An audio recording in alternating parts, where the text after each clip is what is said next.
Hi everyone, you're going to learn more about bees today. But today you're going to meet someone very special to me who works with bees. He's a beekeeper. His name is Beekeeper Tom, and he's in my family. He's my brother-in-law. So I'm going to have you watch his video. Enjoy. Hey Bean Sprouts, it's Beekeeper Tom here to tell you all about the lives of honeybees. Honeybees are a social insect, and they live in what's called a colony with all their brothers and sisters. And they're considered a superorganism, which means that they rely on one another in order to survive.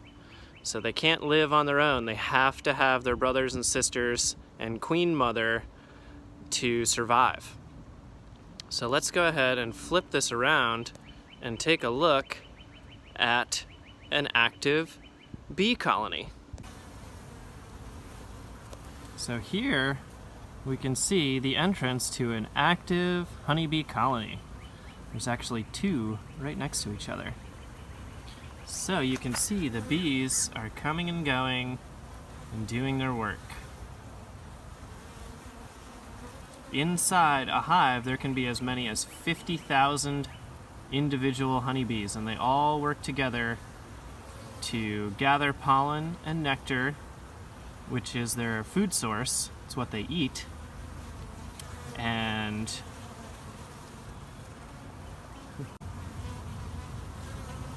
so they all work together to gather nectar and pollen, which is what they eat.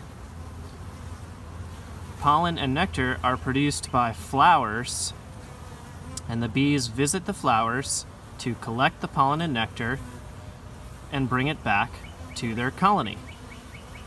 So all the bees that we see leaving, they're going to collect pollen and nectar to bring back to their brothers and sisters.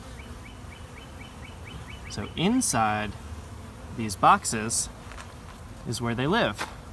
And inside of there, they have a bunch of different jobs that they do. And as they get older, they go through different jobs until their final job, which is leaving the hive to go collect pollen and nectar. So inside the colony is where most of the work goes on. Inside these boxes. That's where the bees raise their babies and store the pollen and nectar, and then they take the nectar that they collect from flowers and they turn that into honey. And everybody loves honey, right? Yeah.